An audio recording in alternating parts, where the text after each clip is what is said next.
Hello दोस्तों, नमस्कार। स्वागत है आपके अपने यूट्यूब चैनल में। आज हम भारतीय अंतरिक्ष मिशन चंद्रयान फर्स्ट, सेकंड और थर्ड के बारे में बात करेंगे। तो सबसे पहले शुरू करते हैं कि चंद्रयान की शुरुआत कहाँ से हुई। चंद्रयान की औपचारिक शुरुआत 15 अगस्त 2003 से हुई। उस समय प्रधानमंत्री थे अटल बिहारी वाजपेयी जी।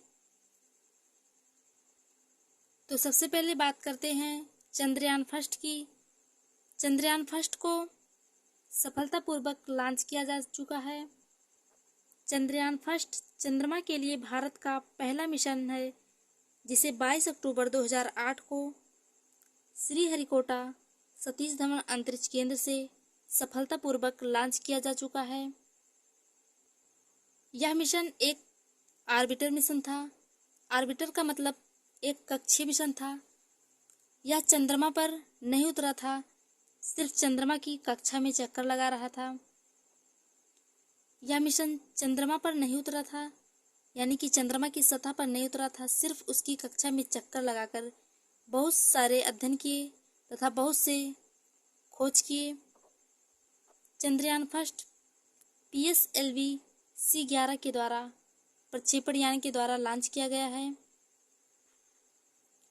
चंद्रयान फर्स्ट का जीवन काल 2 वर्ष का था, यानी कि इसे 2 वर्षों के लिए भेजा गया था, लेकिन यह सिर्फ 10 महीने तक ही काम कर पाया।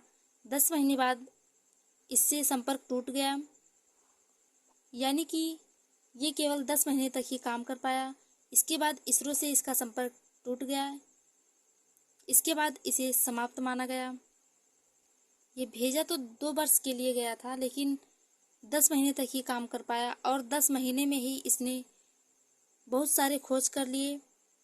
इसकी बहुत सारी उपलब्धियां हैं। अब बात करेंगे चंद्रयान फर्स्ट की उपलब्धियों के बारे में। चंद्रयान फर्स्ट ध्रुवों के आसपास सूरज की रोशनी वाले चंद्र सतह क्षेत्र में हाइड्रॉक्सिल और पानी के अणुओं की खोज की, अर्थात चंद्रमा पर पानी का पता लगाया। और इसके साथ ही चंद्रयान फर्स्ट ने चंद्र के बहिर्मंडल में अर्थात बाहरी मंडल में भी पानी के अणुओं की उपस्थिति का भी संकेत दिया। वैश्विक चंद्र मैग्मा परिकल्पना की पुष्टि करने वाले बड़े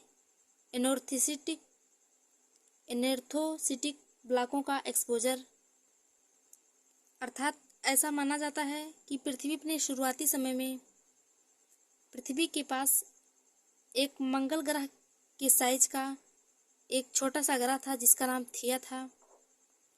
जब थिया ग्रह पृथ्वी के गुरुत्वाकर्षण के संपर्क में आया तो पृथ्वी से टकराकर, अर्थात जब पृथ्वी को टक्कर मारी तो पृथ्वी का एक बहुत बड़ा भूभाग टूटकर छोटे छोटे टुकड़ों में विभाजित होकर पृथ्वी के चारों ओर चक्कर लगाने लगा। जिस प्रकार से शनि ग्रह में छल्ले होते हैं, ठीक उसी प्रकार ये छल्ले पृथ्वी के चारों ओर चक्कर लगाने लगे। कुछ समय बाद धीरे धीरे ये टुकड़े आपस में जुड़ने लगे और जुड़कर चंद्रमा का आकार ले लिया। तो ये एक हाइपोथेसिस परिकल्पना है। ऐसा माना जाता है कि चंद्रमा पहले मैग्मा के रूप में था। इसे जायंट इम्पैक्ट परिकल्पना भी कहते हैं। जायंट इम्पैक्ट परिकल्पना से पता चलता है कि मंगल के आकार का एक पिंड, जिसे थिया कहा जाता है, पृथ्वी के गुरुत्वाकर्षण के संपर्क में आने से छोटे छोटे टुकड़ों में विभाजित होकर पृथ्वी के चारों ओर चक्कर लगाने लगा छल्ले के रूप में, जिससे पृथ्वी के चारों ओर एक बड़ा मलबे का वलय बनता है। तो तब चंद्रमा बनाने के लिए एकत्रित होता है। इसे ही जेट इम्पैक्ट परिकल्पना कहते हैं। चंद्रयान फर्स्ट के स्पेक्ट्रोमीटर ने टाइटेनियम का भी पता लगाया और कैल्शियम की उपस्थिति का भी पता लगाया।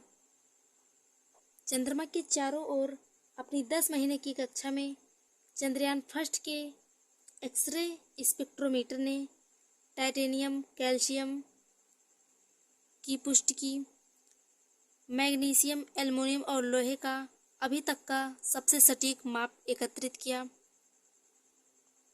इतने कम समय में इसने बहुत सारे खोज कर डाले, जिस प्रकार से संरक्षित लावा ट्यूब जो भविष्य के मानव निवास के लिए स्थान प्रदान कर सकती है। चंद्रमा की सतह पर एक संरक्षित लावा ट्यूब है जो भविष्य में मानव निवास के लिए स्थान प्रदान कर सकती है, अर्थात लावा ट्यूब में मानव जीवन संभव है। लावा ट्यूब की लंबाई लगभग 1.7 किलोमीटर है तथा इसका व्यास 120 मीटर है। लावा की संरचना जो 0 से 20 अंश सेल्सियस के लगभग स्थिर तापमान के लिए एक प्राकृतिक पर्यावरण नियंत्रण प्रदान करती है तथा चंद्र सतह के अत्यधिक भिन्नता दिखाने के विपरीत अधिकतम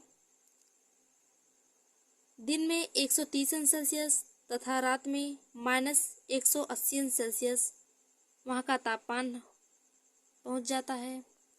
तो चंद्रयान की सतह के तापमान में इतना ज़्यादा अंतर होने के कारण यहाँ पर जीवन मुश्किल है तथा इसके साथ ही लावा की संरचना जो 0 से 20 डिग्री सेल्सियस है, यहाँ पर जीवन संभव है, अर्थात मानव के रहने योग्य है।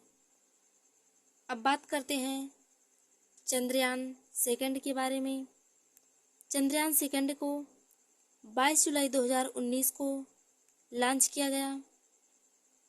चंद्रयान सेकंड को GSLV M के 3rd MI प्रक्षेपण यान द्वारा लॉन्च किया गया है, जिसका भार है 3850 किलोग्राम। चंद्रयान सेकंड एक ऑर्बिटर मिशन, लैंडर जिसका नाम विक्रम है तथा रोवर जिसका नाम प्रज्ञान है, तीनों उपस्थित था। ऑर्बिटर मिशन वह है जो चंद्रमा के चारों ओर चक्कर लगाता है तथा चंद्रमा की सतह पर नहीं उतरता है, सिर्फ उसके ऑर्बिट में ही रहकर चक्कर लगाता है तथा चंद्रमा का अध्ययन करता है। और लैंडर वह है, विक्रम लैंडर चंद्रमा की सतह पर एक सुरक्षित जगह उतारने के लिए जिम्मेदार है, अर्थात लैंडर वह होता है जो चंद्रमा की सतह पर उतरता है, जिस स्थान पर उतरता है उसे लैंडर कहते हैं। तथा रोवर जो प्रज्ञान रोवर द्वारा लॉन्च किया गया था, रोवर वह है जो चंद्रमा की सतह पर उतरकर कुछ दूरी तक चलता है, जिसमें पहिए लगे होते हैं।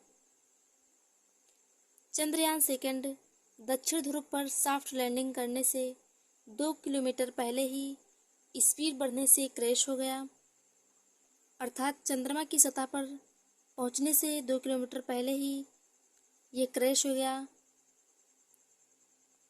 इसके लैंडर की स्पीड बढ़ने से यह चंद्रयान क्रैश हो गया, अर्थात यह असफल हो गया। अगर यह क्रैश नहीं हुआ होता तो यह चंद्रमा पर पहुंचने वाला विश्व का पहला देश होता। दक्षिण ध्रुव पर सॉफ्ट लैंडिंग करने वाला भारत दुनिया का पहला देश बन चुका है। चंद्रयान 2 की उपलब्धियां हैं। चंद्रयान सेकंड ने चंद्रमा के बाह्यमंडल में आर्गन 40 की खोज की तथा जनवरी 2022 में प्रोटॉन घटनाओं का पता लगाया, अर्थात चंद्रयान सेकंड ने जनवरी 2022 में उच्च तीव्रता वाले सौर ज्वालाओं के कारण सौर प्रोटॉन घटनाओं का पता लगाया। तो ये रही चंद्रयान सेकंड की कुछ उपलब्धियां।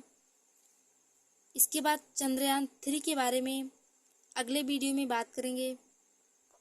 अगले वीडियो में चंद्रयान 3 के बारे में बात करेंगे। आज के वीडियो में बस इतना ही। धन्यवाद।